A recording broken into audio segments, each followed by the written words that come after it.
Bienvenue dans le podcast de Bbons, la plateforme de crowdlending. Je m'appelle Joël Duisan et je suis le fondateur de Bbons. Dans chaque épisode, nous allons vous présenter les personnes qui portent les projets en financement et nous lèverons le voile sur leur vision et leur parcours. Nous aborderons également les thématiques liées au financement d'entreprises et aux stratégies d'investissement pour dynamiser l'épargne citoyenne et la trésorerie des entreprises. Bonne écoute. Bonjour Joël, bonjour à tous. Donc effectivement, c'est pas la première fois que vous entendez parler de nous puisque nous avons lancé la semaine dernière la deuxième phase de la campagne suite à une première phase début d'année. Donc je vais vous expliquer un petit peu le concept Pitaya et surtout quel est notre projet et comment nous le finançons. Pitaya est une chaîne de restaurants, donc une marque qui fait du Thai street food. Donc c'est de la cuisine faite sur place avec des ingrédients frais et elle est vendue dans un mode qu'on appelle fast casual qui est en fait de la restauration rapide haut de gamme. Alors, c'est dans le secteur du food en général le segment qui a le plus haut taux de croissance puisque c'est quoi le fast casual, c'est quoi la restauration rapide haut de gamme? Ça importe d'abord le processus des fast food qui existent depuis longtemps sur nos marchés, c'est-à-dire que les gens veulent manger vite, de façon facile. Et casual, pourquoi? Parce que on rajoute sur le concept de fast-food qui est en général vu comme du junk food, donc pas très bon pour la santé, on rajoute une couche qui est manger bon avec des ingrédients frais et une cuisine tout à fait adaptée aux nouvelles façons de consommer, puisque les gens cherchent plus de goût, plus d'expérience qu'en allant au McDo ou au Burger King. Donc, il y a tout un tas de marques qui se développent sur nos marchés, qui surfent sur les nouvelles vagues également de consommation. Donc, par exemple, tout ce qui est circuit court, tout ce qui est bio, tout ce qui est vegan, etc. Donc, nous, on surfe sur cette vague-là. C'est un secteur qui n'a que très peu connu la crise Covid. Donc, on a, comme tout le monde, été victime du confinement, mais comme nos canaux de distribution ne sont pas uniquement le sur place, puisqu'on vend la moitié de notre chiffre d'affaires ou bien à emporter ou bien en delivery via les agrégateurs que sont Uber Eats, Deliveroo, Takeaway. Donc on fait la moitié de notre chiffre d'affaires, même si la consommation sur place est fermée. Donc on a traversé la crise quand même, je vais pas dire entre les gouttes, mais en étant très peu mouillé par rapport à la moyenne du secteur. J'étais encore à une présentation ce matin Horeca avec les professionnels du secteur. Donc, la baisse dans l'Horeca sur 2020 a été de 60% et sur 2021 encore de 30%. Donc, le secteur a été fortement touché. Mais nous sommes passés avec une petite baisse de chiffre d'affaires, mais on a directement récupéré et on a continué à opérer sans perdre de l'argent. On surfe sur cette vague-là qui, en plus, avec le Covid, a connu un très fort coup d'accélérateur puisque les gens ont changé leur mode de consommation, leur façon de consommer et consomment par exemple beaucoup plus à la maison des plats qu'ils commandent en restaurant directement. Pitaya, donc du Thai street food, c'est quoi? Ce sont des wok à la vue du client, donc c'est du show cooking. Donc quand on entre dans un pitaya, la première chose qu'on voit, c'est des cuisiniers en train de faire sauter des ingrédients dans un wok sur du gaz et tous les ingrédients sont frais. Donc c'est très bon, c'est très goûtu parce que ce n'est pas de la cuisine préparée en centrale qui a eu le temps de mariner pendant 24 ou 48 heures dans des casseroles, mais c'est de la cuisine assemblée au dernier moment et donc les goûts ne se mélangent pas et quand on mange du pitaya, quand on consomme un wok, on a vraiment cette expérience des différentes épices, des différentes sauces et des protéines qu'on peut choisir d'ailleurs.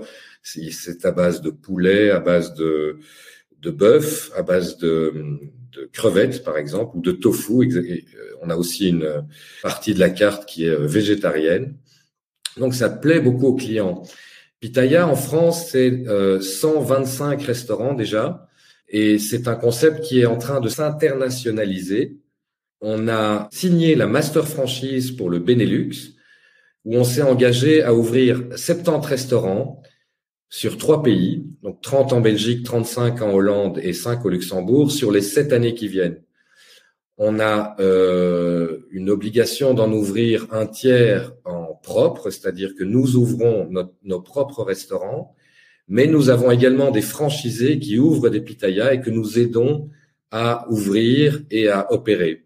Nous les aidons notamment, par exemple, à recruter et former leur personnel. Nous les aidons à construire le restaurant et nous les aidons en cours de projet, évidemment, à les gérer au mieux, par exemple en leur fournissant toutes les données nécessaires à la bonne gestion du business. Nous avons déjà présenté le projet en janvier, où nous avons levé 1 167 000 € en quelques jours. Donc, merci à vous, pour ceux qui nous écoutent, si vous avez déjà participé à la première phase. Et nous avions prévu une deuxième phase. Nous n'avions pas besoin de tout l'argent en même temps au début. Donc, nous avons planifié une deuxième phase à la fin de l'année, dans laquelle nous sommes en ce moment. Donc, si vous allez sur le site de Beebons, vous verrez non seulement tout le projet, mais également tout ce qu'on a fait depuis janvier. Alors, qu'est-ce qu'on a fait depuis janvier? On a ouvert 4 restaurants. Un à Bruxelles, qui est notre restaurant historique, qu'on a ouvert en septembre 2020, déjà entre les 2 premiers confinements. Un deuxième dans un shopping center à Liège, qui s'appelle Belle-Île, qui fonctionne admirablement bien, particulièrement en ce moment parce que c'est la période de shopping qui s'ouvre. Un dans le centre de Namur, sur la place de l'Ange, avec une grande terrasse qui a d'emblée été un gros succès. Et donc Liège et Namur, on a ouvert d'ailleurs au-delà aussi pendant le confinement et ça a tout de suite été un gros succès.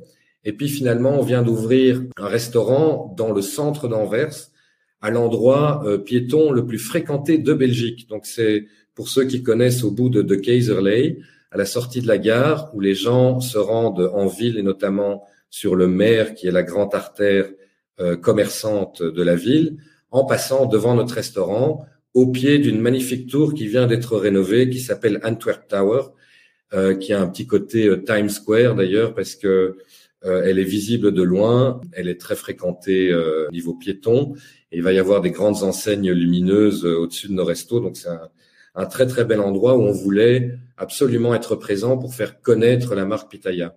Alors Pitaya, pour info, c'est une marque qu'on a choisi de développer notamment parce que en France, où comme je vous le disais, ça c'est le slide précédent, il y a déjà 120 restaurants. On voit ici 97 en 2020, ils vont terminer l'année à 125 restaurants. Donc en France aussi, ils ont continué à ouvrir pendant le Covid. Donc c'est une marque qui marche très bien dans les villes de taille moyenne. Donc ça marche très bien à Angers, à Chartres, à Toulon, dans des villes de 100 à 200 000 habitants, parce que c'est une offre asiatique dans le secteur fast, donc de la restauration rapide, qui n'existe pas encore. Donc ça s'intègre très bien avec les Burger King et McDo du coin, les sushis, les pizzas. Mais dans l'asiatique, en fait, il n'y a pas encore de marque vraiment développée dans cette niche-là. Donc dès qu'on ouvre dans une ville de taille moyenne, on a tout de suite du succès. Et c'est ce qu'on a expérimenté à Liège et Namur. Maintenant, avec la deuxième levée, la deuxième partie de la levée, qu'est-ce qu'on va faire? On va continuer d'ouvrir. On a un très gros plan de développement. On a là dans l'immédiat des ouvertures prévues en décembre, janvier à Liège dans le centre avec un franchisé, à Nivelles dans le shopping center avec un partenaire qui a ouvert déjà Liège et Namur d'ailleurs, qui a déjà une certaine expérience. On pense que Nivelles va être un très beau restaurant également parce que il y a une grosse demande là-bas pour du takeaway et du delivery. On est à côté de l'autoroute. Et on va ouvrir aussi dans le centre de Charleroi, sur le boulevard Thiroux, juste en face du centre commercial Rive Gauche, pour ceux qui connaissent. Et puis surtout, vous voyez la Bruxelles 2, on a signé un magnifique endroit sur la place de la Bourse, sur le piétonnier à Bruxelles. Le piétonnier d'ailleurs qui a le vent en poupe, qui a été complètement rénové récemment. Donc sur la place de la Bourse, on sera voisin de McDo, Exquis, Pizza Hut et puis tous les petites enseignes dans les rues adjacentes. Donc là, on s'attend vraiment à un chiffre d'affaires le double d'un restaurant normal. Et c'est pas tout, puisque on a un très gros plan de développement qui commence très fort l'année prochaine, puisque on a signé un premier emplacement à Luxembourg. Et on est en train de négocier avec un franchisé qui va nous en ouvrir au minimum 4 autres. On croit beaucoup au marché luxembourgeois où les gens sont surtout des actifs qui ont peu le temps d'aller au restaurant, qui mangent beaucoup sur le pouce ou à emporter. Le compte de résultat de nos restaurants là-bas sera sûrement aussi très bon puisque non seulement le prix en moyenne est supérieur à ce qu'on a en Belgique, le taux de TVA est plus bas et le coût du travail est un petit peu inférieur à celui de la Belgique. Donc, on s'attend là-bas à un vrai succès. Et alors, surtout, dans la foulée, ou plutôt en parallèle, on va ouvrir également en Hollande. En Hollande, où on va ouvrir un premier restaurant à nous dans une ville du sud de la Hollande, qui sera notre tête de pont, notre centre de formation pour ouvrir dans le pays. Et là, on le fera en tandem avec un partenaire que nous avons signé cet été, qui s'est engagé à ouvrir 11 pitayas en Flandre dans les 7 prochaines années et 14 en Hollande. Il va d'ailleurs ouvrir, première moitié de l'année prochaine, déjà 4 restaurants à Malines, à Louvain et à Gand dans le centre et un deuxième restaurant dans le centre historique d'Anvers. Donc ces emplacements sont déjà signés. On se prépare à les planifier. Mais il va également en parallèle commencer à ouvrir dans le sud de la Hollande, également à Eindhoven, vraisemblablement. Donc l'année prochaine, non seulement gros plan de développement en Belgique, mais également au Luxembourg et en Hollande. Alors, comme je vous le disais, on a déjà levé 1 167 000 en janvier-février. Avec ça, on a ouvert nos premiers restaurants. On a constitué une équipe. C'est d'ailleurs le gros projet qui nous a occupés de cette année, c'est de recruter une équipe de jeunes professionnels. Je dis jeunes parce que ce sont des gens qui ont, malgré leur jeunesse, déjà un petit peu d'expérience dans le food, mais qui ont la grosse envie de grandir avec nous, puisqu'on a un très gros plan devant nous et on doit préparer le tsunami d'ouverture à venir en 2022 et dans les années qui suivent. Donc, on doit industrialiser la façon dont on travaille, la façon dont on cherche des emplacements, la façon dont on recrute des managers dans les restos, des équipes dans les restos, la façon dont on met en place tous les process, parce qu'on est très professionnel dans la façon dont on gère les restaurants.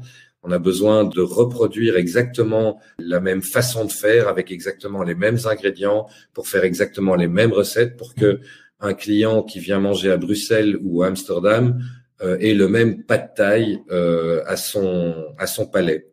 Donc, ouverture des premiers emplacements, constitution de l'équipe sur les 10 mois qui ont précédé. Et là, maintenant, pour continuer à ouvrir, on sollicite le crowd pour le solde du montant qu'on avait prévu, qui était de 2 millions au total, donc pour 833 000. On a ouvert la levée jeudi dernier.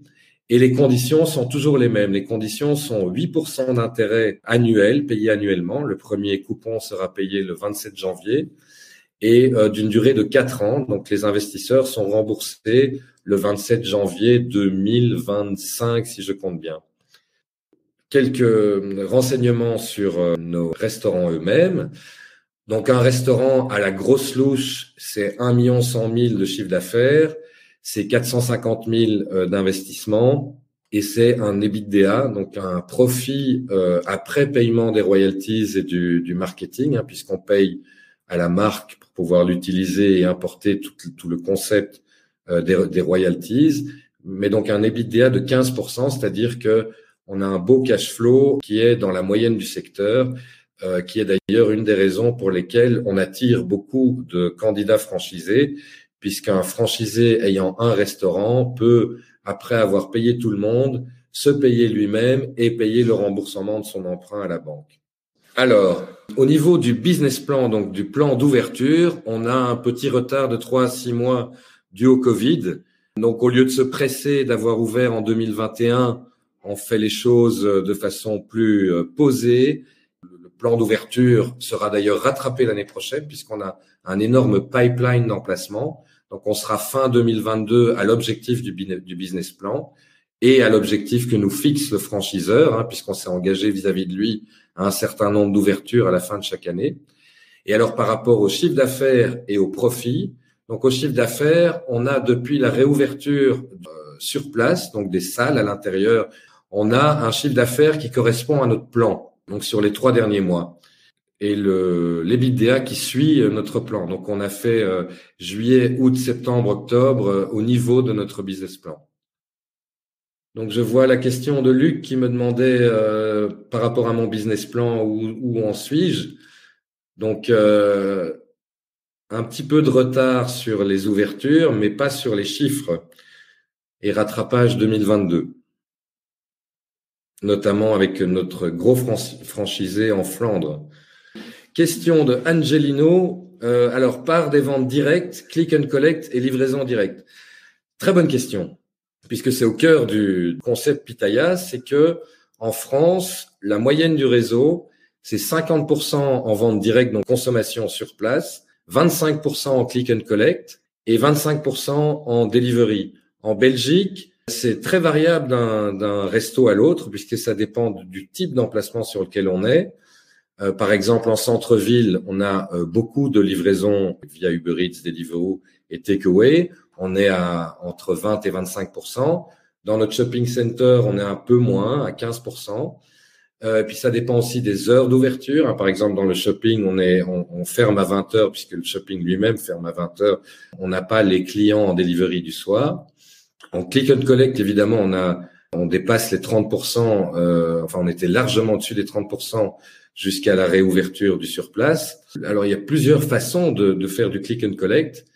Il y a la commande sur son ordinateur ou son iPhone, en fait, plus que l'ordinateur, au préalable, et puis le client passe emporter sa commande. On dit l'heure à laquelle on passe, et quand le client passe, on lui livre son petit sac. Ou bien il y a la commande directe en restaurant, où les gens, le consommateur, au lieu de consommer sur place, choisit à emporter et part avec son sac et ses denrées. Alors, on développe beaucoup le delivery, on développe beaucoup notre business via les plateformes. C'est un monde assez différent de celui du restaurant directement, puisque on n'a pas le contact direct avec le client. C'est parfois un petit peu compliqué à gérer parce que le client s'adresse à une plateforme, mais c'est nous qui livrons le service. Donc, ça nécessite beaucoup de professionnalisme et de connaissance du consommateur Uber Eats, Deliveroo et Takeaway pour satisfaire ses besoins. Alors, comment je choisis mes emplacements, me demande Tariq. J'allais dire un art, mais en fait, c'est pas du tout comme un art qu'on le gère. C'est vraiment de façon très professionnelle. Donc, pour chaque emplacement, on évalue le chiffre d'affaires en regardant le trafic, les différentes heures, les différents jours de la semaine, les saisons, et on fait un compte de résultats prévisionnel en regardant en fonction du trafic le nombre de personnel qu'on aura besoin. Et puis, on regarde comment tout ça se traduit en profit en fonction du loyer qu'on va essayer de négocier.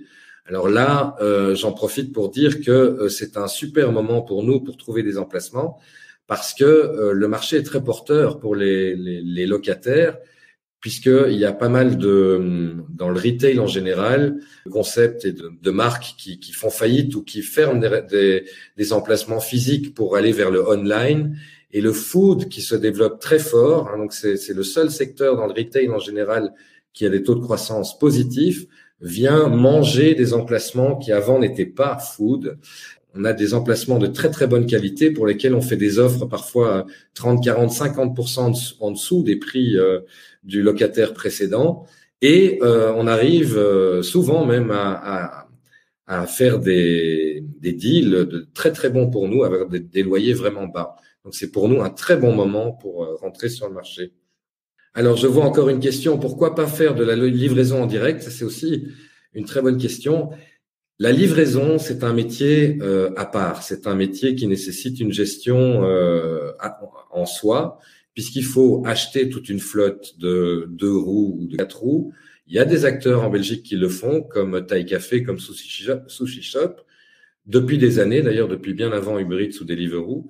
Mais c'est une gestion très lourde qui nécessite de trouver des students, de gérer les assurances, les accidents, etc. Donc, c'est un choix que énormément de marques décident de ne pas faire parce que c'est lourd et c'est compliqué et c'est très cher.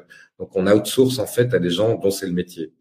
Comment prévoyez-vous du succès en Hollande, marché qui semble plutôt différent? Alors, je suis halluciné par la différence entre le marché hollandais et le marché belge. Tout y est différent.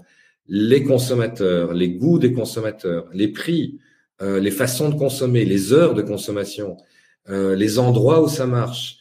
Donc en Hollande, moi je pense que la marque Pitaya a encore beaucoup plus sa place qu'en Belgique et en France, parce que pour plusieurs raisons. D'abord, le consommateur hollandais est très habitué et très friand de cuisine asiatique, pour des raisons historiques. Il adore tout ce qui vient d'Asie.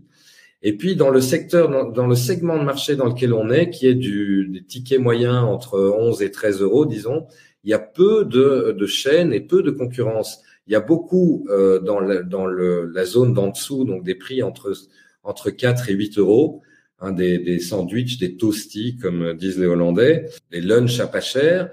À l'autre extrême, il y a les restaurants qui sont largement au-dessus des 20 euros, mais au milieu, dans les 12, 13, 15 euros, il y a peu de monde. Donc je crois qu'il y a un énorme Eldorado pour nous là-bas. Vous disiez ne pas avoir été affecté par le Covid, mais l'exercice 2020 est quand même en perte conséquence, me demande Olivier. Alors oui, très clairement, puisque on démarre un projet, donc on investit dans l'ouverture d'emplacement, mais également dans une équipe. Et donc forcément, au début, on brûle du cash pour pouvoir faire connaître la marque. On investit en marketing également, pour pouvoir créer une équipe qui va gérer le tsunami dont je vous parlais tout à l'heure, et pour ouvrir nos premiers restaurants. Donc toute l'idée, c'est d'amorcer la pompe avec des fonds qui nous permettent de générer du trafic, d'avoir un parc de restaurants qui lui-même générera un cash flow qui permettra de mettre les fonds propres pour les ouvertures suivantes. Donc, on a une période de 2 ans et demi pendant laquelle on a besoin d'investir avant d'avoir des cash flows qui nous permettent à la fois de couvrir tous nos coûts, mais surtout de continuer d'investir dans des nouvelles ouvertures. Voilà. S'il n'y a pas d'autres questions, on me dit que le temps du webinaire touche tout doucement à sa fin. Pierre qui signale effectivement que la note descriptive, alors ça j'en profite pour le dire, B-Buns a fait un travail remarquable et a travaillé avec de vrais professionnels, puisqu'on a une note descriptive qui a été construite par PwC, par PricewaterhouseCoopers, qui décrit tout le projet et le business plan, et qui met des chiffres sur notre business plan. Donc on a fait les choses de façon professionnelle et qui ont été validées par d'autres professionnels que sont PwC. Et la note d'information, qui est une obligation de la FSMA, a été, elle, faite par Deloitte, qui a aussi pignon sur rue en Belgique pour tout ce qui est legal notamment. Et dans la note descriptive également, il y a tous les aspects business, tous les economics de nos restaurants, c'est-à-dire les chiffres que je vous ai cités tout à l'heure sur le chiffre d'affaires et l'EBITDA. Alors, puisqu'il n'y a pas d'autres questions, j'en profite aussi pour vous dire que on est très convaincu du fait que c'est maintenant le bon moment pour investir. Pour nous, dans le fast casual, pour 36 raisons, je vous ai cité la qualité des emplacements qui se libèrent à pas cher, mais on veut aussi être prêt avec un réseau de restaurants pour le déconfinement et être parmi les gagnants à la sortie, à marée basse, quand le Covid va, j'espère, enfin nous laisser. Voilà, merci à tous et à bientôt. Merci d'avoir écouté ce podcast. Rendez-vous sur la plateforme bbuns.com pour créer gratuitement votre compte investisseur. B-Buns vous permet d'investir directement dans les entreprises via des émissions obligataires sans frais d'intermédiaire. Vous pouvez obtenir un rendement d'intérêt annuel brut moyen de 7,7%. Les obligations offertes constituent des instruments de dette. Faire un prêt à des PME vous expose à la perte totale ou partielle de votre investissement. Pour les personnes physiques résidentes fiscales belges, les intérêts perçus sont soumis à un précompte mobilier libératoire de 30%. Avant d'investir, veuillez lire la note d'information relative au projet. Enfin, pour chaque campagne, B-Buns sponsorise une ruche pour soutenir la biodiversité.